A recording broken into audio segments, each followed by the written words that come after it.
Hello everyone, welcome back to IGNOU exams. आज मैं आपको इग्नू के course BPCS 187 managing human resources करवाऊंगी।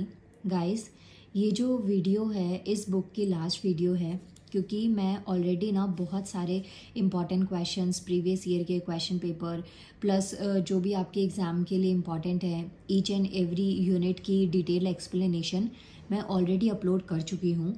अगर आप आज फर्स्ट टाइम इस वीडियो को देख रहे हैं सो चैनल की प्लेलिस्ट में जाइएगा। BPCS 187 के नाम से मैंने प्लेलिस्ट क्रिएट करी हुई है, जिसमें कि आपको इस बुक की सारी वीडियोस मिल जाएंगी। देखिए, लास्ट जो मैंने काम किया था आपके लिए वो ये था कि ये ऐसे मैंने आपके लिए ना लिस्ट प्रिपेयर करी थी, और यू कैन से कि एक क्वेश्चन बैंक मैंने आप लोगों के लिए प्रिपेयर किया है। इस बुक के ऑलमोस्ट सारे इंपॉर्टेंट क्वेश्चंस हैं, और जब आप ये सारे क्वेश्चंस करेंगे ना तो आपको क्या चीज़ समझ में आएगी कि लाइक इसमें ना इन सारे क्वेश्चंस में मैंने आपकी ऑलमोस्ट बुक को कंप्लीट कर दिया है। इन क्वेश्चंस को करने के बाद आपको ये नहीं होगा कि हाँ बुक में ये चीज़ थी और हमने नहीं पढ़ी। मतलब each and every topic exam perspective से जितना मैक्स टू मैक्स मैं कवर कर सकती थी इन क्वेश्चंस की हेल्प से मैंने कर दिया है। सो आज हमारा ये लास्ट पार्ट है इस वीडियो का। इसके बाद में मैं आपको नेक्स्ट बुक करवाऊँगी, और आप लोगों के काफ़ी सारे अब कमेंट भी आ चुके हैं, एग्ज़ाम पास में है, और इसलिए मैं अब जल्दी जल्दी वीडियोस अपलोड करूँगी। अभी बीच में काफ़ी ज़्यादा ना थोड़ा डिले सा हो रहा था, क्योंकि एग्ज़ाम्स की वजह से टाइम नहीं मिल पा रहा था, तो बहुत सारे फैक्टर्स वर्क कर रहे थे।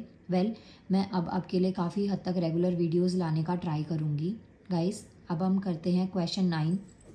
देखिए, पहले तो ना क्वेश्चन 9 से पहले एक चीज़ देखिए, ये आपकी बुक है BPCS 187। यहाँ पे आप इसमें देखिए, ये जो बुक है ना आपकी, इसमें टोटल 12 यूनिट्स आपको दे रखी है। यहाँ से यूनिट 1 से लेके यूनिट 12 तक टोटल 12 यूनिट्स हैं, जिसके मैंने क्वेश्चंस काफ़ी हद तक अपलोड कर दिए हैं। आज हम यूनिट 9 के बहुत इंपॉर्टेंट 2 क्वेश्चंस करेंगे। फर्स्ट क्वेश्चन है, list any 2 strategies to reduce employ turnover and ensure employ retention. ये जो क्वेश्चन है यहाँ से आप ये क्वेश्चन देख सकते हैं।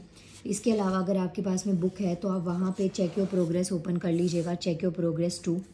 यहाँ पे ये क्वेश्चन आपको दे रखा है। सो यू कैन से कि जो क्वेश्चंस मैंने यहाँ पे लिखे हैं ये सारे ही इंपॉर्टेंट हैं, और इस तरीके के क्वेश्चंस आपके एग्जाम में रिपीटेड भी हैं। इवन आपके असाइनमेंट्स आपने बनाए होंगे, खुद से मेहनत करी है, तो भी आप उसमें इन टॉपिक्स को देखेंगे। क्वेश्चन है, list any 2 strategies to reduce employ turnover and ensure employ retention. इसका आंसर आपको मिलेगा पेज नंबर 143, 144 और 145 के ऊपर। इन 3 पेजेस पे इसका आंसर है। देखिए, चलिए दिखा देती हूँ मैं आपको। ये रही आपकी main heading, strategies to reduce employ turnover and ensure employ retention. अब यहाँ पे ना आपको कुछ स्ट्रेटजीज दे रखी है, जिसमें फर्स्ट आती है एक्वायर राइट कैंडिडेट।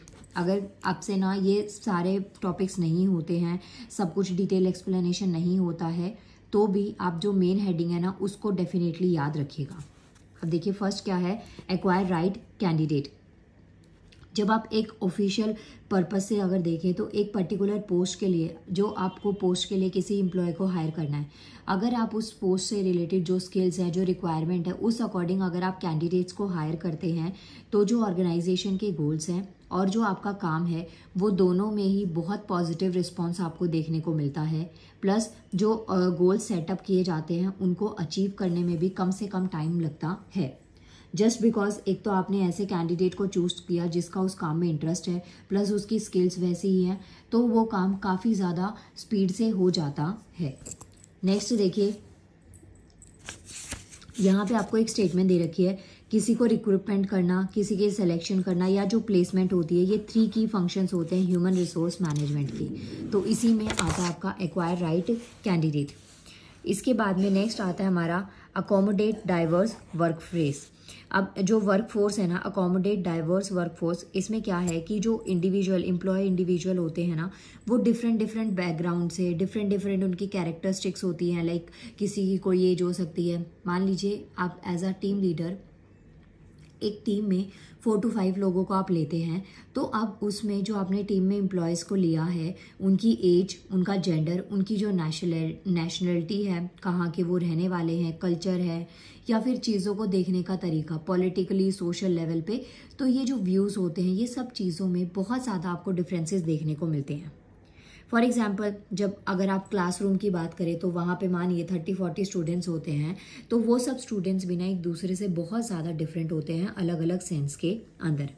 तो यही पॉइंट आपको यहाँ पे बता रखा है कि जो अकोमोडेट डाइवर्स वर्कफोर्स, तो यहाँ पे क्या है, जो वर्क प्लेस डाइवर्सिटी होती है ना, वो एक अच्छा और इम्पॉर्टेंट रोल प्ले करती है, क्योंकि जहाँ पे सब सिमिलर हो जाते हैं ना, तो वहाँ पे एक तो कंपटीशन इतना नहीं बचता है, दूसरी चीज़ अगर सब कुछ कॉमन होगा तो कुछ इंटरेस्टिंग चीज़ नहीं आती है।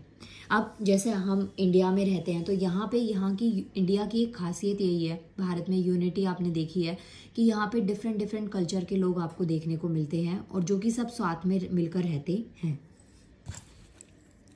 नेक्स्ट आता है, अब जो वर्क प्लेस डाइवर्सिटी है ना, इससे जो क्रिएटिविटी है, इनोवेशन है, ये सब चीज़ें ना काफ़ी हद तक इंक्रीज हो जाती हैं। नेक्स्ट आता है हमारा FM नेट टीम वर्क। अब इसमें क्या होता है कि जो वर्क है ना, उसको आपने ग्रुप्स में डिवाइड कर दिया होता है। लाइक किसी की एक ग्रुप लिया आपने, उसमें उनकी एक अलग स्किल्स है, आपने अपने गोल्स को, काम को अलग अलग तरीके से डिवाइड किया। जैसे कि अगर हम घर की बात लें, इसमें एग्जांपल से मैं आपको समझाती हूँ। FM टीम वर्क में लाइक आपके घर पे ही कोई काम है, तो आपने किचन का काम कुछ 3-4 लोगों को अलग से दे दिया, बाकी का जो काम है घर के अलग अलग कॉर्नर्स पे, वो काम आपने डिवाइड कर दिया। तो इससे क्या होता है कि जो ग्रुप्स आपने बनाए ना, वो स्पीडली उस काम को कंप्लीट करेंगे और उसमें किसी तरीके का कोई काम कोई भी किसी भी तरीके की पजलनेस नहीं आएगी और काम गलत होने के बहुत कम चांसेस वहाँ पे रह जाते हैं। और प्लस अगर किसी टीम का लीडर बहुत अच्छा हो और अगर जो टीम है वो एक अच्छे तरीके से काम करे, लीडर की गाइडेंस के अकॉर्डिंग काम करे, तो इससे जो कॉन्फ्लिक्ट है या थोड़ी बहुत जो आर्ग्यू ऑफिस वर्क में हो जाती है, वो सब चीज़ें बहुत ज़्यादा नेगेटिव हो जाती है, वो सब ना के बराबर आपको देखने को मिलती हैं। ऐसे ही देखिए, आपको बहुत सारे पॉइंट्स दे रखे हैं, आप इसमें से ना कोई भी 2 या 3-4 प्रॉपर्टीज़, आप ये जो कैरेक्टरिस्टिक्स हैं उसको लर्न कर लीजिएगा जो आपको अच्छे से लगती हो, ईजी लगे। नेक्स्ट आता है असिस्ट इन फाइनेंशियल स्टेबिलिटी। अब हो सकता है कि कोई ना कैंडिडेट, कोई एम्प्लॉय ऐसा हो जिसकी फाइनेंशियल स्टेबिलिटी बहुत ज़्यादा अच्छी नहीं हो, काम का बर्डन भी हो, लेकिन स्टिल नहीं हो पा रहा है, तो जो ऑर्गेनाइजेशन के जो एक्सपर्ट्स होते हैं या जो टीम लीडर होते हैं, उनसे बात करके उस चीज़ को सॉर्ट आउट किया जा सकता है।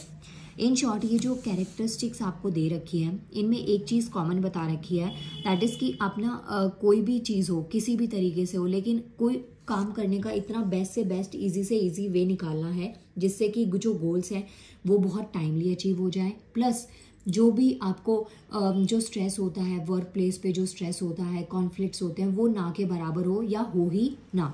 तो इन चीज़ों के, इन जो ये आपको फैक्टर्स दे रखे हैं, इनका मेन जो मोटिव होता है वो यही होता है। Training and development opportunities. अब जैसे जो एम्प्लॉयज़ होते हैं ना, उनको एक प्रॉपर ट्रेनिंग की और डेवलपमेंट की ज़रूरत होती है, जिससे कि जो उनकी स्किल्स है वो एनहेंस हो जाए, नॉलेज उनकी काफ़ी ज़्यादा बढ़ जाए। अब ये हर एक जो एम्प्लॉयज़ होते हैं उन सब के लिए ज़रूरी नहीं है कि वैल्यूएबल हो, लेकिन जो ऑर्गेनाइजेशन होती है ना उसके लिए बहुत ज़्यादा बेनिफिशियल होती है, जस्ट बिकॉज कई जो ऐसे ऑर्गेनाइजेशंस होते हैं, लाइक जब आपको काम की ज़रूरत है, जॉब की बहुत सख्त ज़रूरत है, तो आप में से कुछ लोगों ने कुछ ऐसे ऑर्गेनाइजेशंस में, कुछ ऐसे ऑफिसेज में भी वर्क किया होगा जो ऐसा काम होगा जिसका आपको फ्यूचर में कभी कोई ज़रूरत ही नहीं पड़ने वाली है, या फिर वो काम अगर आप सीख भी लेंगे तो वो आपके किसी काम का है नहीं, सिर्फ अभी आपको सैलरी ज़्यादा चाहिए तो इस वजह से आप उस काम को सीख रहे हैं। ऐसे बहुत सारे काम हमारे होते हैं जो हम ऐसी मजबूरी में सीखते हैं। तो वही चीज़ यहाँ पे आपको बता रखी है कि जो ट्रेनिंग और डेवलपमेंट अपॉर्चुनिटीज़ हैं, अगर इनको बढ़ाया जाए तो ज़रूरी नहीं है कि हर एक एम्प्लॉय के लिए बेनिफिशियल हो ही हो, लेकिन हाँ, एक ऑर्गेनाइजेशन के लिए ये डेफिनेटली बेनिफिशियल हो सकती है। नेक्स्ट आता हमारा एडिड मेंटरशिप। अब इसमें क्या है कि जो मेंटर्स होते हैं वो प्रोग्राम को या जो अपॉर्चुनिटीज़ हैं उनको आइडेंटिफाई करके जो उनके एम्प्लॉयज़ हैं उनको उसी अकॉर्डिंग ट्रेनिंग दे। जैसे कि हमारे पास ना एक बैच हो गया, उस बैच में आपने क्या देखा आपने कि स्टूडेंट्स ना काफ़ी अच्छा पढ़ रहे हैं, आपने क्या किया कि इनका रिजल्ट और इम्प्रूव किया जाए, इनकी स्किल्स को और एनहेंस किया जाए, इन्हें कुछ एडवांस लेवल पे पढ़ाया जाए। जैसे डिवीजन होता है स्टडी में, बेसिक हो गया, फिर एडवांस लेवल पे हो गया। तो ये सब चीज़ें जो है ना, ये मेंटरशिप का ही एक पार्ट है कि जो एम्प्लॉयज़ होते हैं उनकी अपॉर्चुनिटीज़ को मेंटर समझे, या जो टीम लीडर होते हैं वो उनकी स्किल्स और अचीवमेंट्स को समझ के आगे अकॉर्डिंगली काम करे।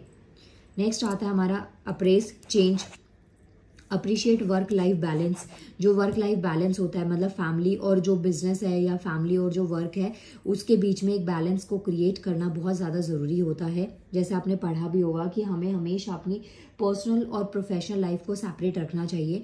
लेकिन पर्सनल और प्रोफेशनल को आप कैसे सेपरेट रख सकते हैं, कैसे आपकी पर्सनल लाइफ का इफेक्ट प्रोफेशनल लेवल पे नहीं आएगा, तो ये सब पॉइंट्स आपके इसमें आते हैं। नेक्स्ट आता है अटेंटिव कंसर्न। इसके बाद में नेक्स्ट आता है हमारा अपीलिंग वेलनेस प्रोग्राम। अब जो वेलनेस प्रोग्राम है, इसमें जो हाइजीन है वो भी हमारे लिए बहुत इंपॉर्टेंट है। प्लस जो एम्प्लॉयज़ हैं वो बहुत ही लॉयल और कमिटेड एम्प्लॉयज़ की किसी भी मैनेजमेंट को, किसी भी ऑर्गेनाइजेशन को ज़रूरत होती है, जिससे कि ऑर्गेनाइजेशन को एज सच कोई लॉस ना हो। Agreeable assessment. तो ये कुछ पॉइंट्स हैं गाइज आपके लिए इस क्वेश्चन के आंसर के लिए। List any 2 strategies to reduce employ turnover and ensure employ retention. ये यूनिट 9 का एक इम्पॉर्टेंट क्वेश्चन है। इसके बाद में जो नेक्स्ट क्वेश्चन दे रखा है ना, ये भी आपको यूनिट 9 का ही दे रखा है। State any strategies for promoting employ engagement. अब यहाँ पे कुछ आपको स्ट्रेटजीज बतानी है जो एम्प्लॉय एंगेजमेंट को प्रमोट करती हो। एम्प्लॉय एंगेजमेंट का मतलब ये होता है कि जो ऑर्गेनाइजेशंस है ना, वहाँ पे बहुत सारे एम्प्लॉयज़ अलग अलग तरीके से काम करते हैं, तो वो चीज़ों में ना पार्टिसिपेट करें। इस चीज़ को हम पढ़ते हैं एम्प्लॉय एंगेजमेंट के अंदर। जैसे कोई जो आप एक्स्ट्रा करिकुलर एक्टिविटीज़ हो गई, या फिर कुछ एक्स्ट्रा चीज़ें आपने करवाई कि जो ऑर्गेनाइजेशन की ग्रोथ के लिए, डेवलपमेंट के लिए, गोल्स को अचीव करने के लिए काफ़ी इंपॉर्टेंट होती हैं। देखिए यहाँ पे आपको हेडिंग दे रखी है, ways to promote employ engagement. अब यहाँ पे बहुत सारे वेज हैं, अलग अलग तरीके हैं। जैसे फर्स्ट जो टाइप आपको दे रखा है, फर्स्ट क्या दे रखा है, positive and high performance organisational culture. Positive और जो हाई परफॉर्मेंस ऑर्गेनाइजेशनल कल्चर है ना, वो हमारा एम्प्लॉय एंगेजमेंट को प्रमोट करने का एक तरीका है। जैसे कि जो परफॉर्मेंस होती है, जो ऑर्गेनाइजेशनल कल्चर होता है जहाँ पे आपको काम करना है, या जो आपका वर्क प्लेस है, वो बहुत ही पॉजिटिव और सपोर्टिव होना चाहिए। पॉजिटिव लाइक कोई भी जो ऑर्गेनाइजेशन है, स्पेशली जो एमएनसीज होती है, वहाँ पे ना वर्कलोड बहुत ज़्यादा होता है। तो ऐसे सेंस में पॉजिटिव लोगों का रहना, और जो टीम लीडर्स हैं वो अपने एम्प्लॉयज़ को भी पॉजिटिव कर पाएंगे, एक इम्पॉर्टेंट फैक्टर होता है। प्लस सपोर्टिव लाइक कोई बात आपको समझाई, आपको टास्क मिला या कोई गोल आपको दिया गया, वो आपको नहीं समझ में आया, आपने थोड़े टाइम तक उस चीज़ को समझने का ट्राई किया, लेकिन स्टिल आपको नहीं समझ में आया, तो जो आपके टीम लीडर हैं या फिर जो वहाँ पे और मैनेजमेंट में आते हैं, उनसे आपने उस चीज़ को समझ के अच्छे से क्लियर करके और फिर आप आगे उसमें बढ़े। तो ये चीज़ें आती हैं हमारी ऑर्गेनाइजेशन कल्चर में, जो कि सपोर्टिव और पॉजिटिव होना चाहिए।